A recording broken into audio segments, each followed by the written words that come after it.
RPTV news की खबरें पाने के लिए लाल कलर का सब्सक्राइब बटन दबाइए, साथ ही नोटिफिकेशन के लिए बेल आइकॉन। सिंधवा कृषि उपज मंडी कार्यालय में कार्यालयीन समय में खेला जा रहा था जुआ। 10 मार्च बुधवार को दोपहर में लगभग 2 से 3 बजे के बीच मंडी कार्यालय के प्रथम तल पर एक कमरे में मंडी कर्मी गुलाब शर्मा समेत जुआ खेलते कर्मचारी ताश के पत्ते और राशि के साथ हुए कैमरे में हुए कैद। मीडिया को देख मुंह छुपाते इधर उधर होते आए नजर। मंडी प्रभारी सचिव ने कहा वे उस दिन थे बाहर। मामले की जानकारी मिली है, अब देंगे शो कॉज नोटिस और वरिष्ठ अधिकारियों को करवाएंगे अवगत। भार साधक अधिकारी SDM तपस्या परिहार ने कहा मामले में उचित कार्रवाई की जाएगी, पुलिस को भी मामले में इन्वॉल्व किया जाएगा। इनमें एक मौजूद कर्मचारी सुरेश बघेल की वर्तमान में तैनाती निवाली में है, बावजूद इसके वो जहां जुआ खेला जा रहा था वहां मौजूद था। सिंधवा कृषि उपज मंडी में ड्यूटी आवर्स में जो ऑफिस का समय होता है 11 से 5, उस बीच में मंडी के 4 कर्मचारी जिसमें 2 सहायक उप निरीक्षक, 3 सहायक उप निरीक्षक, एक भृत्य जुआ खेल रहे थे पैसों के साथ में पत्ता, वो भी ऑफिस के ही समय में और ऑफिस में बैठ के। किस तरह की कार्रवाई? तो ये वीडियो अभी आपके द्वारा ही मेरे संज्ञान में लाया गया है। मैंने वीडियो देखा है और बिल्कुल इसमें जांच कराई जाएगी। डेफिनेटली पुलिस को भी मैं इसमें इन्वॉल्व करूंगी कि वो ठीक से इसमें जांच करें कि क्या गड़बड़ पाई गई है और विधिवत कार्रवाई की जाएगी। सर, आपके कार्यालय में 3 से 4 लोग एक दरी पे बैठ करके ताश पत्ते खेल रहे हैं, जिसको जुआ कहा जाता है। उनके सामने राशि रखी है, वो पैसों से जुआ खेल रहे हैं कार्यालयीन समय में किसी शासकीय अधिकारी कर्मचारी द्वारा जो ड्यूटी पर है और कार्यालयीन समय है। तो अगर वो करते हैं तो किस श्रेणी में आता है?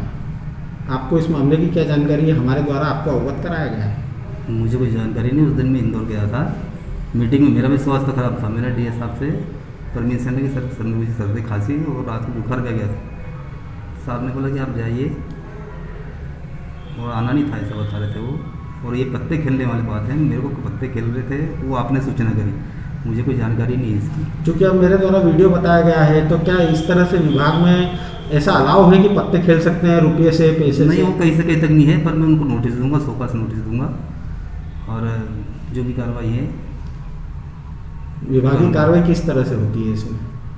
विभागीय कार्रवाई में लेटर लिखूंगा ऊपर भी, और ये जो अपने SDM मैडम है, हमारे जो भार साधक अधिकारी, उनको भी इस संबंध में लेटर लिखूंगा मैं कि मेरी अनुपस्थिति में इनके द्वारा ऐसा किया गया है। ठीक। स्थानीय कन्या महाविद्यालय में भारतीय शिक्षा मंडल एवं नीति आयोग की राष्ट्रीय शिक्षा नीति पर राष्ट्रीय संगोष्ठी का आयोजन। शुक्रवार स्थानीय कन्या महाविद्यालय में शिक्षा नीति क्रियान्वयन पर राष्ट्रीय संगोष्ठी का आयोजन किया गया, जहां विषय प्रवर्तक प्रदेश शुल्क विनियामक समिति अध्यक्ष डॉक्टर RR कान्हारे ने बताया, राष्ट्रीय शिक्षा नीति 2020 के क्रियान्वयन के लिए भारत सरकार व मध्य प्रदेश शासन कृत संकल्प है। भारतीय शिक्षण मंडल द्वारा इस नीति के प्रचार प्रसार के लिए देश भर में कॉन्फ्रेंस सेमिनार आयोजित किए जा रहे हैं। भोपाल में 14 मार्च से 17 मार्च तक एक बहुत बड़ा आयोजन किया जा रहा है, जिसे एजुविजन नाम दिया गया है। इस एजुविजन कार्यक्रम में विश्वविद्यालय के कुलपति, DRDO, इसरो, एटॉमिक एनर्जी के उच्च अधिकारी अपनी सहभागिता करेंगे। देश के अन्य विश्वविद्यालय के प्राध्यापक और छात्र रिसर्च स्कॉलर्स भी इस कार्यशाला में सहभागिता करने वाले हैं।